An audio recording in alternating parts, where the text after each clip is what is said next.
অবরুদ্ধ নিশীথ। লিখেছেন তেজস্মিতা মুর্তজা। পর্ব ৫৮। পলাশের দলের সকলেই ছন্নছাড়া। যে যেমন পেরেছে আত্মগোপন করেছে, দেশে অথবা বাইরে। এমনটা একবার হয়েছিল যুগখানেক আগে। ২০০২ বিরোধী দলীয় নেত্রীর নেতৃত্বে গোটা দেশ জুড়ে একটি সন্ত্রাস ও অপরাধীমুক্ত অপারেশন পরিচালিত হয়েছিল, যা অপারেশন ক্লিনহার্ট নামে পরিচিত। কয়েক মাসের এই দেশব্যাপী অভিযানে গোটা দেশের সন্ত্রাস ও অপরাধীরা সিংহভাগ আটকা পড়েছিল বিভিন্ন সংস্থার আইরক্ষাকারীদের থাবায়। তখন দেশটা হয়ে গেল শান্ত। সকল সন্ত্রাসদের হয় দেশ ছাড়তে হল, অথবা দলধ্বংস। তখনই একবার হামলা হয়েছিল রাজন আজগরের কারবারে। কিন্তু তখন তেমন একটা ক্ষয়ক্ষতি হয়নি। পলাশ তখন বেশ ছোট। কিন্তু এবার গোটা পরিস্থিতি অনুকূলে আইনসংস্থা থেকে শুরু করে দালাল, নেতাগণ তবু এক জয় আর নিজের ঘরে পালা এক মির্জাফর পলাশকে ধ্বংস করে ছেড়েছে। রিমি কাপড় আয়রন করছে ঘরে। রাত ১১টা। হামজা সোফায় বসেছিল। চোখ দুটো বোজা। বহুকাল রাতে ঘুমানো হয়নি। এটা অবশ্য অল্প ভুল। রিমিকে জড়িয়ে নিলে মেয়েটা যখন নিশ্চিন্তে ওর বুকে মাথা লুকাত ছোট্ট কবুতর ছানার মতো, তখন দুনিয়াদারির ঝঞ্ঝাট আপাত এক রাত ভুলে সে ঘুমিয়েছে বারবার। তবে সেসব অনেক দিন আগের কথা। বহুদিন মেয়েটা তার কাছে তো আসে, কিন্তু সেই কাছে আসাতেই যেন যত দূরত্ব। তাতে সংশয়, ঘৃণা অথবা দ্বিধার সমন্বয় ছাড়া কিছু নেই। ভেতরটা প্রশ্ন করে ওঠে, হামজা তুই কি ভুল করিসনি? করলেও ভুলটা কি? শত্রুকে ঘরে তোলা। ওইটুকু একটা পুচকে নিঃসঙ্গ মেয়ে আমার শত্রু? এটাও নতুন বোকামি তোর? যার মনে তোদের জন্য সেই শুরু থেকে বেহিসেবি ঘৃণা, সে কমজোর হোক, তবু মনে রাখতে হবে সে তোর বিরুদ্ধে যে কোনো কিছু করতে পারে। আর অন্তত এ কারণে হলেও শত্রুকে ছোট করে দেখতে নেই। জেনে বুঝে কেন? আমার রেপুটেশন বজায় রেখে সবটা বদনাম আরমিনের উপর বয়ে নিয়ে যেতে আমার ওকে জয়ের বউ হিসেবে মেনে নেয়ার বিকল্প ছিল না। আমি যখন জয়ের বউ হিসেবে ওকে মেনে নিতে বিন্দুমাত্র দ্বিধা করিনি, তখন মানুষ আমার উপর সন্তুষ্টিতে গোটা পাপটাই আরমিনকে নিবেদন করেছে। এটা ট্রিক্স অর পলিটিক্স, হোয়াটএভার। তাছাড়া ও এখন যা করছে তার সবটাই আমার নাগালের ভেতর। এ বাড়ির বাইরে থাকলে আরও অনেক কিছুই করতে পারত। চরম জেদি আর চতুর মেয়েলোক। ওর প্রতিটা বোকামির মতো দেখতে কর্ম ওর পরিকল্পিত। তাহলে ওকে সরিয়ে দে। ওর এত ক্ষতি করেও তো দমেনি, ওকেই সরাতে হবে। বঙ্গবন্ধু তার অসমাপ্ত আত্মজীবনী বইতে কি লিখেছিলেন জানিস? মানুষের যখন পতন আসে, তখন পদে পদে ভুল হতে থাকে। হামজা একটু সপ্রতিভ হল, উত্তেজিত হল, ক্ষেপে উঠল, আবার নিভে গেল। সে শান্ত মানুষ। আস্তে করে শুধু বলল, জয় মানবে না। তুই জয়ের পরোয়া করিস? হামজা নিজের দুহাতের তালু মেলে দেখে, এরপর মৃদু হাসে, এই দুহাতে গড়েছি জয়কে। এই হাতে ওর ঘাম মুছে দেয়ার শক্তি থাকলেও ওকে মিটিয়ে দেবার শক্তি কি আছে? থাকতে হবে। দরকার পড়লে ওর শেষ নিশানটুকুও মিটিয়ে দেবার শক্তি চাই হাতে। পেতে হলে দিতে হয়। ক্ষমতায়নের পথে ও হোক তোর প্রথম বিসর্জন। হাঁপিয়ে ওঠে হামজা নিজের সাথেকার এই ভয়ানক আলোচনায়। জোরে জোরে শ্বাস ফেলে জয়কে ডাকে, জয় ও জয়। জয় বেরিয়ে এলো রুম থেকে। হামজা জয়ের মুখের দিকে তাকিয়ে অস্থিরতা অনুভব করে। লোকে বলে জয়ের ওই শক্ত কাঠামোর মুখটা নিষ্ঠুর, হামজা তাতে শুধুই মায়া দেখেছে। জয় খেকিয়ে উঠল, কি সমস্যা? ঘরে বউ নাই, আমায় ডাকাডাকির কি আছে? গম্ভীর হয় হামজা, বস। জয় বসল না, চিৎপটাং হয়ে শুয়ে পড়ল হামজার কোলে। হামজা কাঁধ এলিয়ে সোফায় বসে চোখ বুজে প্রশ্ন করে, আমার যদি তোকে কোনোদিন বলি দিতে হয়? হো হো করে হেসে উঠল জয়, কোন দেবীর নামে? কোন দেবীর নামে বলি হতে পছন্দ করবি তুই? জয় জবাব না দিয়ে উঠে নিচের দিকে ঝুঁকে বসে হামজার পাশে, পেরেশান কোনো কিছু নিয়ে? হামজা তাকিয়ে থাকল কিছুক্ষণ জয়ের দিকে, তারপর সামান্য হাসল। জয় গান ধরল, জীবন মানেই তো যন্ত্রণা, বেঁচে থাকতে বোধহয় শেষ হবে না। সুর থামিয়ে বলল, অতএব বেঁচে থাকা ইজ ইকুয়াল টু বোকাচুদামি। যার নেশা আমার নাই। কবে দিচ্ছ বলি? হামজা চুপচাপ বসে থাকে। তার আর জয়ের মাঝে কোনো দেয়াল নেই, যা সব সরাসরি। তাদের সম্পর্কের ঐতিহ্য একটাই, সেখানে কোনো লুকোচুরি নেই। সামনে কঠিন দিন। খুব কঠিন। হামজা জয়কে বলে, তুই এখন বের হবি তো? জয় তখন একটা টেনিস বলে রেড টেপ জড়াচ্ছে। হামজা উঠে গিয়ে জয়ের দুটো ওষুধ ও পানি আনল। গম্ভীর হয়ে বলল, এ দুটো খেয়ে নে। আমি রুমে যাব। যাও, আমি খাচ্ছি। মাড়ি চাপে হামজা, কান সারার পর মার ব্যাগটা শুয়োর। আমার সামনে খাবি, শরীর এখনো একটু গরম। গলা বসে আছে। থর নে। বাড়িটা গা ছমছমে। একসময় বেশ লোকজনে ভর্তি ছিল। আজ নেই। তারা কেউ চলেটলে যায়নি, এক একে করে পরপারে পৌঁছে গেছে। কি ভয়ানক! তুলির জীবনের কি ব্যবস্থা হবে কে জানে। হামজা এখন অন্য তালে বেসামাল। ঘরে যায়। অন্তু ডানকাত হয়ে শুয়ে আছে। কিছুক্ষণ চুপচাপ তাকিয়ে থেকে ডাকে অন্তুকে। অন্তু এক ডাকে উঠে বসে জয় বলে, চলো ঘুরে আসি। কোথায়? শহর ঘুরে আসি। মধুচাঁদে তো গেলাম না, আজ চলো যাই। অন্তু বোঝে জয় অকারণে ঘুরতে যাচ্ছে না। বের হবার আগে জয় একটা চুড়ির বাক্স রাখল ড্রেসিং টেবিলের উপর, এ দুটো হাতে লাগাও। কেন? জয় শুধু ঠান্ডা চোখে তাকাল একবার। কোনো জোরজবরদস্তি নেই। অন্তু মুচকি হাসল গোপনে। ভয় ও গোলামি দুটোই আপেক্ষিক।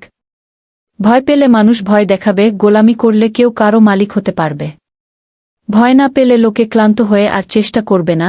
গোলামি না খেটে যদি কেউ জান দেয়া কবুল করে, অধিকাংশ ক্ষেত্রে তার জান নেয়া হয় না, গোলামি খাটানোরও প্রবণতা কমে আসে সেক্ষেত্রে।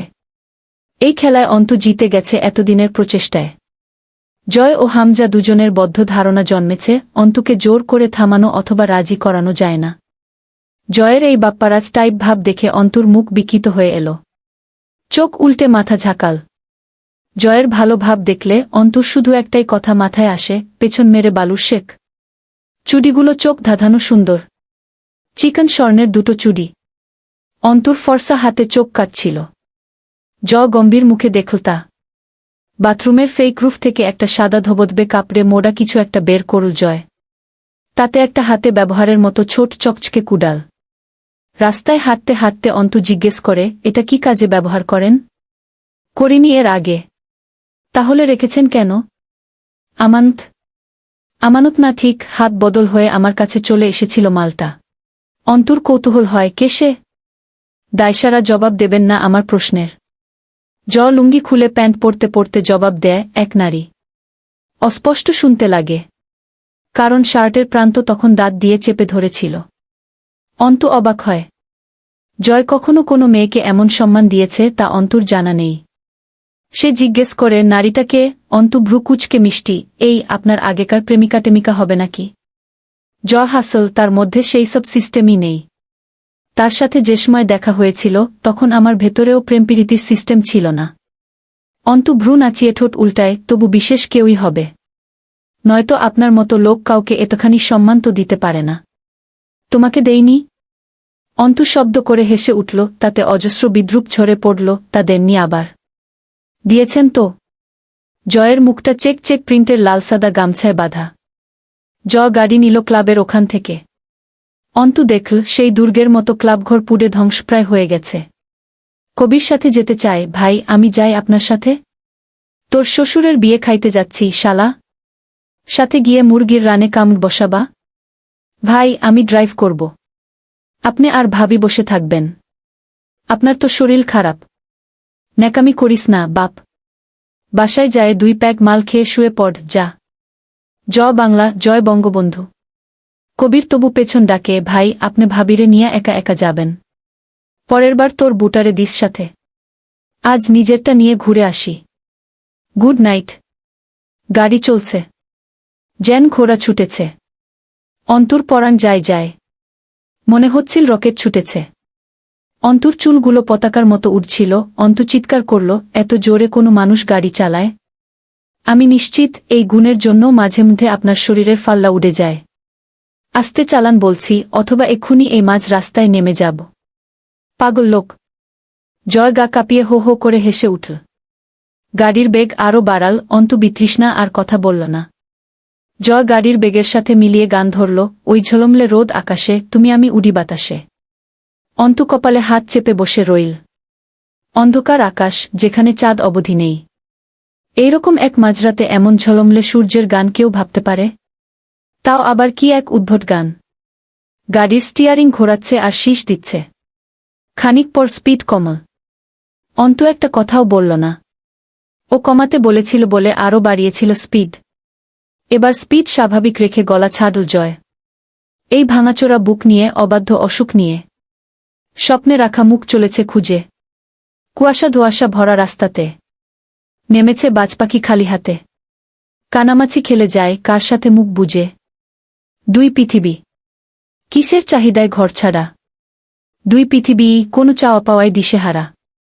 গা শিউরে ওঠা জয়ের গলার সেই টান, শনশনে বাতাসের সাথে দিকবিদিক বাজিয়ে ছুটে চল। গাড়ি চলছে, গরমের রাতে চলন্ত শীতল বাতাস বেশ লাগছিল গায়ে। অন্তু চারপাশের ঘন অন্ধকারে হারিয়ে যেতে চায়। পাশে বসে আছে স্বয়ং এক প্রেহেলিকা পাপ, অনবরত শীষ দিচ্ছে আর গাড়ি চালাচ্ছে। কখনো কখনো স্টিয়ারিংয়ে আঙুল বাজিয়ে গুনগুন করছে। একসময় একদম নির্জন গ্রামের দিকে চলে এলো। অন্ধকার রাস্তা, দূরদূরান্ত অবধি আলো নেই। গাড়ি থামাল। নাক, বউ, আর পারছি না, সরি। রাত হলে আমার শরীরে সংগ্রামের আগুন জ্বলে, তাকে নেভাতে মাল ঢালতেই হবে পেটে। পেছনের সিট থেকে মদের বোতল তুলে শব্দ করে কর্ক খুল। তারপর এক হাতে যতটুকু চালানো যায় ততটুকু গাড়ি চালিয়ে আরেক হাতে বোতল মুখে ঠেকিয়ে গিলতে লাগল। উৎকট গন্ধ নাকে লাগছিল। মদ খেয়ে গাড়ি চালাচ্ছে লোকটা, এই নির্জন রাত, তার উপর গাড়ি চলছে ধীরে। যে কোনো বিপদ হতে পারে। অন্তুর ভয় লাগছিল খুব। নিজের বোকামির উপর ধিক্কার আসছিল। সে কি ভেবে জয়ের সাথে আসতে রাজি হল সেটাই বুঝতে পারছিল না। এই লোক আসলেই অযথা ঘুরতে বেরিয়েছে, ফুর্তি করতে বেরিয়েছে। অন্তু খানিকক্ষণ চুপ থেকে আর পারল না, কড়া স্বরে বলল, বোতলটা কেড়ে নিয়ে আপনার মাথায় ভাঙি, তার আগে গেলা বন্ধ করুন। বেহেড হয়ে যাবেন যখনক্ষণ, সেই অবস্থায় একটা দুর্ঘটনা ঘটাতে চান? আমার বেহেড হওয়া এত সস্তা না, ঘরওয়ালি। কেমন মাতাল মাতাল জড়ানো কণ্ঠে বলল, আজ তোমাকে খুব আদর করতে মন চাচ্ছে, বুঝলে? Even right now. গাড়ির ভেতর বুয়ের আদর, আহ, ভাবা যায়? বলেই মদের বোতলটা সিটের উপর রেখে অন্তুর দিকে হাত বাড়াল। বোতলের তরল গড়িয়ে পড়ে পুরো গাড়িতে বিশ্রী গন্ধ ছড়িয়ে পড়ল। অন্তু ঝাড়া মেরে জয়ের হাত সরিয়ে দিয়ে চিবিয়ে বলে, আপনি বেহেড হয়ে যাচ্ছেন। আমি এই রাস্তায় অন্তত আপনার জুলুম মেনে নেব না। না নিলে তাতে আমার কি? আবার হাত বাড়াল। অন্তুর চোয়ালে আঙুল বোলাল। অন্তু চুপ করে বসে থাকে। ওকে জ্বালানোই মূল উদ্দেশ্য জয়ের। আপাতত কাজ পাচ্ছে না কোনো। রাত 2 বাজল গন্তব্যে পৌঁছাতে। বিশাল গাং, চাঁদহীন আকাশের নিচে অত বড় গাং রহস্য ছড়াচ্ছিল। আশপাশ শ্মশান। তখনই জয় নামল, পাশেই একটা শ্মশান আছে। যাবে? অন্তু ভ্রু কুচকাল। একদম স্বাভাবিকভাবে নামল জয়। ওর মনের কথা বুঝল যেন। কি ভাবছ? বললাম তো আমি সহজে বেহেড হই না। ওই শালা মালও জোচ্চোর। টাকা দিয়ে কিনে খাই, অথচ মাতাল করে না আমায়। শ্মশানে যাবে তো চলো ঘুরে আসি। কেন যাব? আপনাকে দাফন করতে। খুব কাছে এসে দাঁড়াল, ফিসফিস করে বলল, শ্মশানে মরা পোড়ায়, দাফন করে কবরে। মদ খেলাম আমি, মাথা গুলিয়ে গেছে তোমার? সব ঠিকঠাক তো, ঘরওয়ালি? বিশ্রী গন্ধ জয়ের শরীরে। শার্ট ভিজে গেছে মদে। অন্তু ধাক্কা দিল, সরে দাঁড়ান। এই, আপনার গাড়িতে ডিও নেই? থাকলে স্প্রে করে আসুন। আপনার মতো খাটাসের সাথে হাঁটতে পারব না। দুর্গন্ধ। এক চড়ে দাঁত ফেলে দেব শালি। তোমার বাপেরা আশেপাশেই লুকিয়ে আছে হয়তো। তুলে দিয়ে আসব। চলুন, তুলে দিয়ে আসুন। আপনিও যা, ওরাও তাই। খালি পার্থক্য হল আপনার একটা তথাকথিত হালাল পরিচয় আছে, ওদের নেই। অন্তুর হাত মুচড়ে ধরে কাছে টেনে নিয়ে এলো। হাঁটতে খারাপ লাগছিল না। পরিবেশটা ভয়ানক সুন্দর। অন্ধকারে গাঙের পানি কালো দেখাচ্ছে, গাছগুলো যেন কাঁচা রাস্তার দুধারে জীবিত সব, সারি ধরে দাঁড়িয়ে। ওরা ক্ষেতের মাঝ দিয়ে হাঁটছিল। দুপাশে ধানের ক্ষেত। অনেকক্ষণ পর অল্প পকেট থেকে ছোট্ট একটা বডি স্প্রে বের করে শরীরে লাগাল জয়। তারপর আবার চলতি পথেই হিপফ্লাস্কে চুমুক দিচ্ছিল। অন্তু একবারও জিজ্ঞেস করেনি কোথায় নিয়ে যাচ্ছে জয় ওকে। নিঃশব্দে হেসে জিজ্ঞেস করল, ঘরওয়ালি, একবারও তো জানতে চাইলে না কোথায় নিয়ে যাচ্ছি? অন্তু হাসল, এই জগতে আমার হারানোর মতো কিছু নেই, সুতরাং পিছুটান নেই। আছে জানটা। অথচ পিছুটান না থাকলে জান হারানোর স্বাভাবিক ভয়টা থাকে না মানুষের। জয়ের মনে হল সে আবারও নিজের গুণগুলো তার ঘরের বিরোধীর বৈশিষ্ট্যে খুঁজে পেল।